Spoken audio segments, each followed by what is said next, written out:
नमस्कार, मैं हूं साक्षी और आपका स्वागत है अखंड चक्र न्यूज चैनल में। हम आपको दिखाएंगे सच्चाई के साथ, आप बने रहे हमारे साथ। चलिए आज की ताजा खबरें। खेड़ा कच्छवासा जिला डूंगरपुर के पदयात्रियों का आज गुजरात के अरवल्ली जिला तहसील भूलोड़ा गांव धंबोलिया में गुजरात राज्य के खाद्य मंत्री भूखी सिंह जी परमार एवं अरवल्ली जिला भाजपा अध्यक्ष भिखाजी ठाकुर एवं भाजपा के कार्यकर्ता ने नवयुवक मंडल पदयात्रियों का स्वागत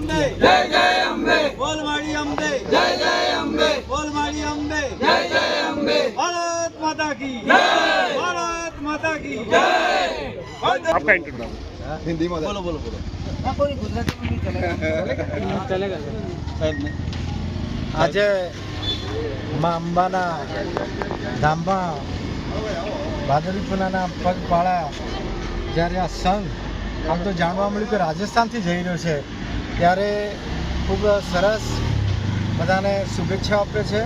માતાજીને એવી પ્રાર્થના કરીએ છીએ કે બધાને માતાજી મનોકામના પૂરી કરે અને માતાજીને આશીર્વાદ બધા પર એવા વર્ષા કરે કે આવું ને આવું કામ અમે બધા સાથે મળી અને કરતા રહીએ અને પ્રજાની સેવા કરતા રહીએ। बोल माड़ी अम्बे, जय जय अम्बे।